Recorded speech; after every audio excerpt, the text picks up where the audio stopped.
Exact same time, yeah. Yeah, not online, yeah.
Yeah, I'm gonna text them later, but and see if we need you yet or what, but we'll let you know.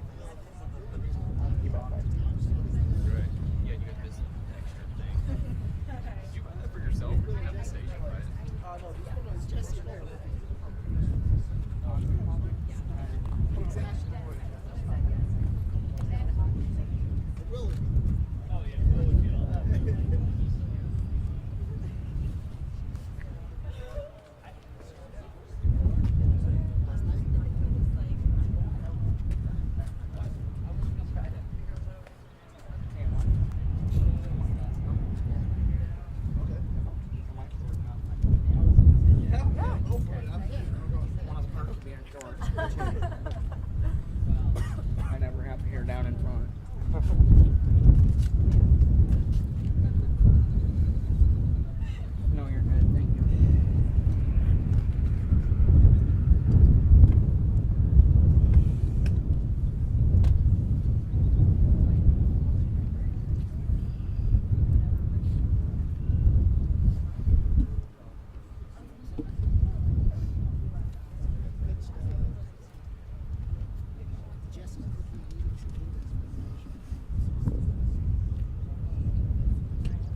check your text really quick. Well, hang on just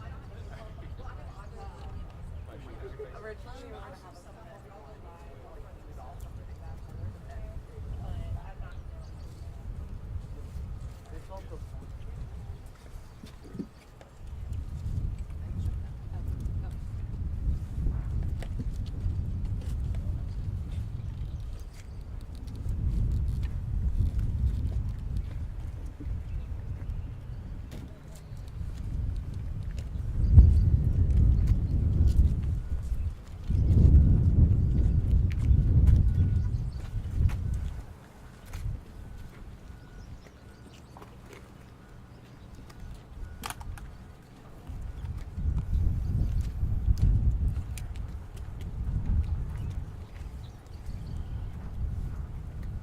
Okay, we'll go ahead and get started.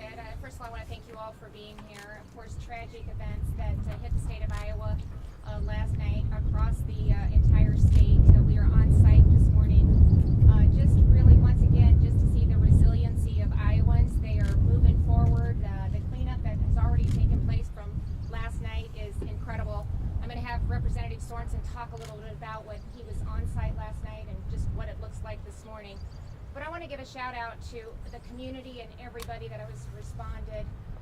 The emergency manager, Cooper, thank you for coordinating. We've got incident site set up here at the DOT headquarters. We had law enforcement from Commissioner Bain's State Patrol to local law enforcement that have been inside really securing the area, making sure that we keep everybody safe and all that was impacted.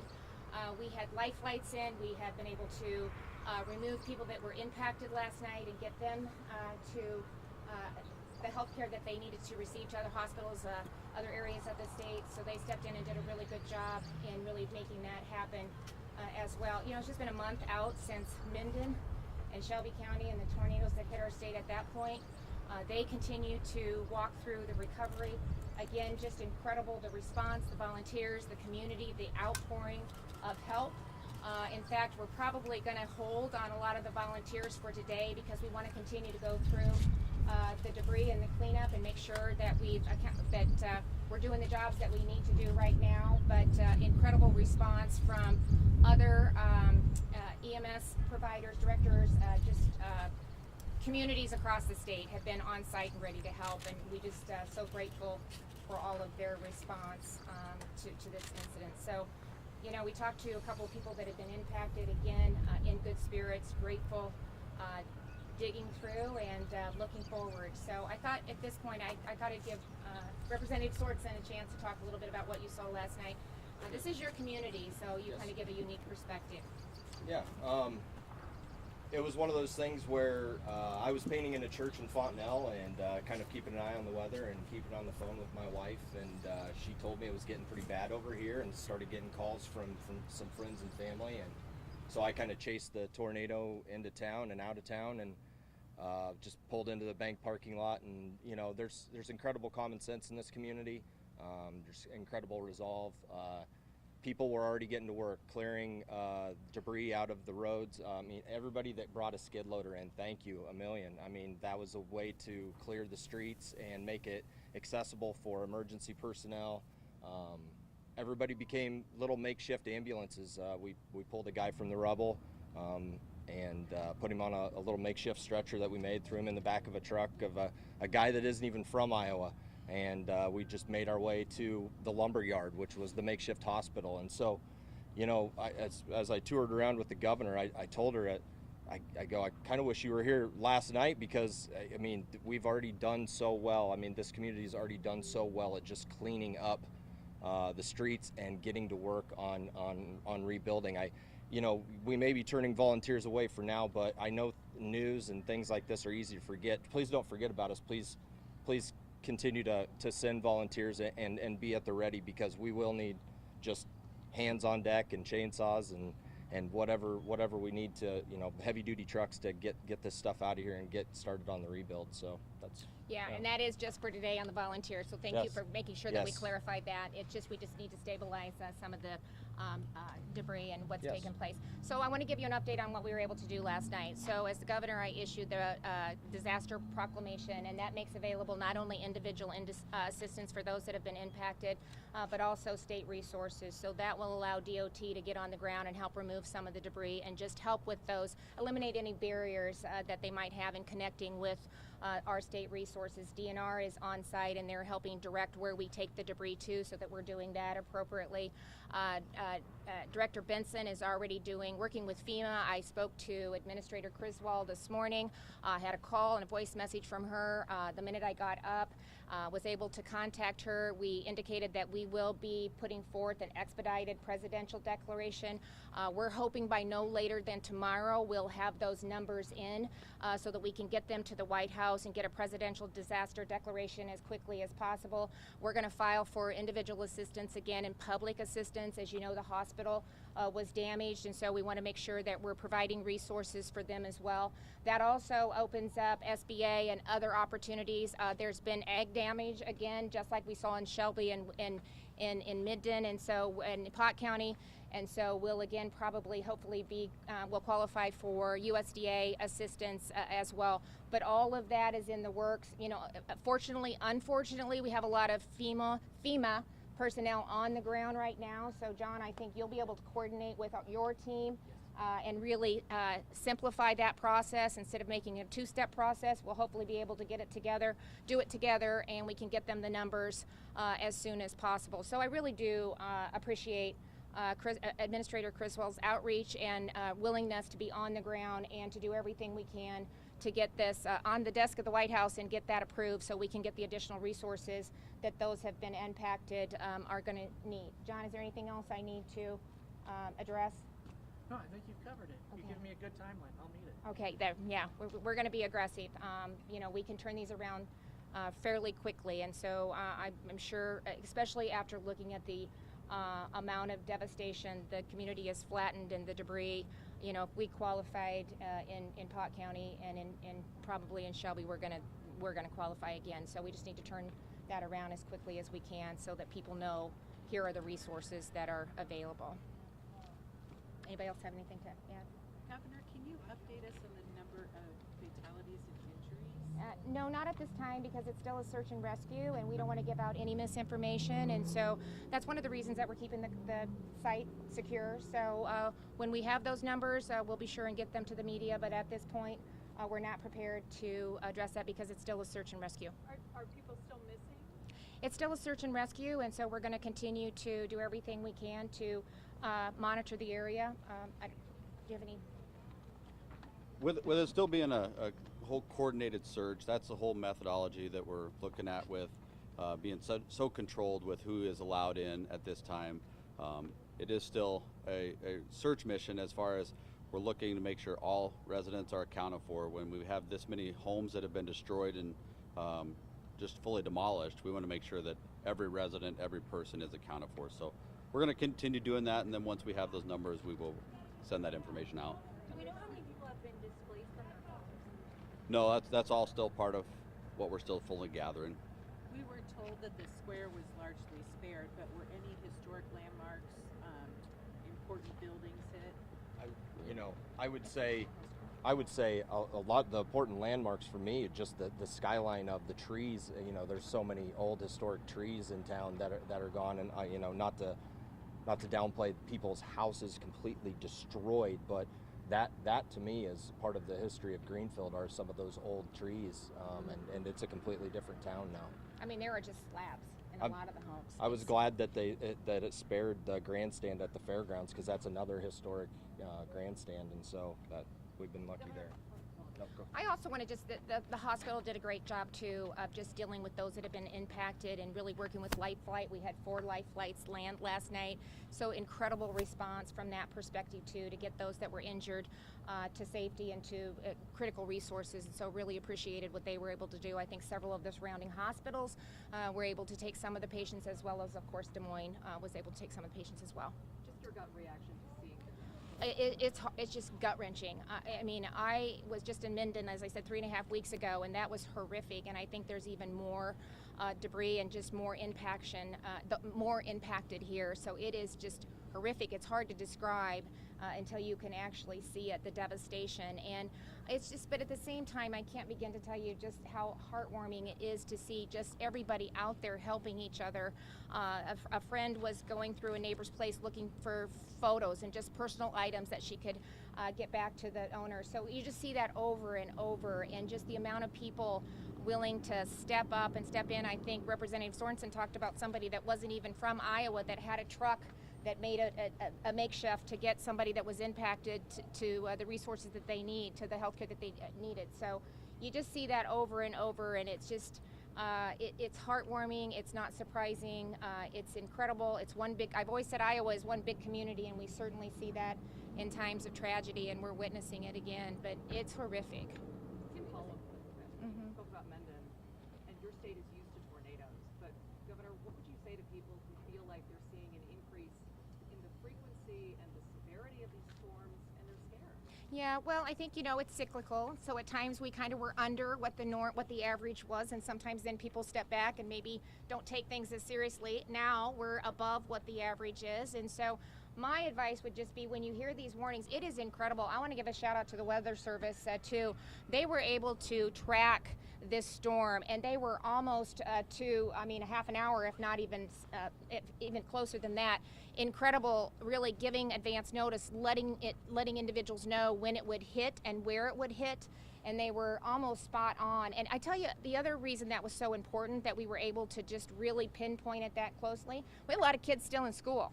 And so based on the early advance notice that we were able to get, many of our schools got those kids out of school early, and it hit here at 3. So that would have been the time that the kids would have been on a bus and heading home, and it could have been devastating. So again, that is just getting better and better about really understanding the movement, when and how we can prepare. But I think right now we're going to take it pretty seriously. When they say you need to take cover, it means take cover. So you know, it's important that we listen to the warnings that are available to us right now. Governor, I just had one question about the impact of the hospital. So one thing we had heard, and I don't know if this was confirmed, but that patients possibly had to be moved out of the hospital because it had been damaged into another location. Did that end up being true? I think that was true. Yeah, no, that was true. They did a great job in doing that. Actually, the ambulance was out of the facility that they were housed in, or else that could have been an issue. But they set it up, I think at the lumber yard is where they set up a makeshift kind of hospital, ER, triage, thank you. So they were able to get people there and start to provide them the resources that they need to address the issues. What kind of patient were they, like? No, I don't know the details, and again, I'm not going to speculate. That's where we get in trouble. But they were able to get everybody that was impacted the help that they needed, or they're transported to where they could be helped. A hospital being hit and having to move patients seems like that's like a worst case scenario. Can you just kind of put into context? I mean, how bad is that when you're Well, I think what I would put into context is how well they responded. You know, we prepare for incidences like this. The emergency management team, they prepare for it, and everybody executed like they needed to do. And they got people where they needed to be and got them the help that they needed and the resources. And so, anybody that was injured was transported or took the air flights to where they needed to be. So I would thank them for their response. We know a couple of families have been displaced and are sheltering either at the high school or at one of the churches. Have you been able to talk to them at all? I have not talked to them yet. The shelter will continue to be at the high school because we were able to, with the disaster proclamation, that provides the director of the Department of Education, Director Snow, the ability to waive school days, and so she's waived the last 4 days of school. So school is officially over, and they'll be able to continue to use the high school as a shelter. Any other thing that we need to address from that perspective? No, I mean the school is also kind of our makeshift hospital, just for any triage. Anybody that might get hurt during our search and rescue or cleanup efforts as well. So, and basically that's just going to be a transition from their initial care, and we got buses stationed there that will transport them to a critical care facility or another hospital somewhere. So. And this is Emergency Manager Cooper, who has been facilitating all night. So thank you for all that you've done in helping lead these efforts. Yes, thank you, Governor. Oh, Governor, sorry, just one more quick, I know it's tough to pinpoint data points, but do you have any ballpark of like how many first responders came out? We could say like was it dozens, hundreds, like how many people responded? I mean, we had You have people law coming from enforcement, everywhere. fire, EMS from, if they weren't impacted last night, they were basically here. Clark County. From the county line or the state line, Missouri state line to the Nebraska state line. And as far north, around Fort Dodge, I think we had some units maybe coming from. Grand Junction, I know Grand Junction was here. Yeah, I mean, all over. It was impressive. Oh yeah, easily. I mean, they just come. Firefighters, local law enforcement, emergency managers, their team, and every one of the counties on site really offering or coordinating from their facility on how they can help with resources. So it's one big team that really gets stood up to help whoever is in need. It's really, honestly, quite impressive. Could we say hundreds? Could we quantify it that way? Yes. Yeah, Oh, yeah. for sure. For sure. Oh yeah. When it comes to the scale of how many buildings were either impacted or damaged, dozens, hundreds, what are we talking about? I mean, I think it's still preliminary, right? still I mean, preliminary. we're still It does. doing a lot of that, and I mean, you can't. It's flat. So, you know, we wouldn't want to give out a wrong number, and we're still assessing. And there's properties in the country that have been impacted as well. So we want to make sure that we have an accurate account that we report on. Dozens at this point. Oh, yeah. That's small, yeah. Yeah. Plus, Yep, definitely. yeah, I would be way underestimating. And Last question, Hannah. I know that search and rescue is still ongoing, but FEMA is reporting that there are 3 dead here. yeah, I'm going to say it again, and we've said it multiple times. This is a search and rescue mission, and it will continue to be throughout the day. So thank you very much. Thank you.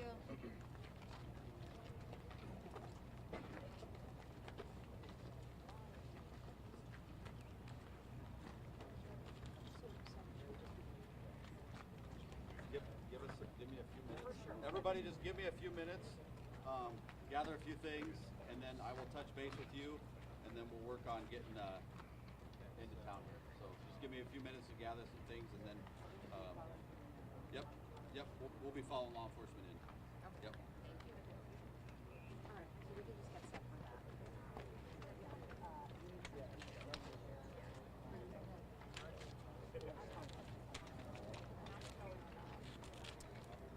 break down, you're ready to go.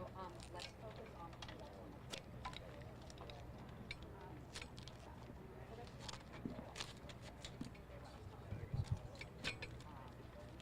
Hey, I'm going to break down. They're going to take us into town for about 30 minutes or so and then have us come back out and such. So I'm going to break down now. Thanks. All right, thanks. Yeah, I see it popping off a million different ways.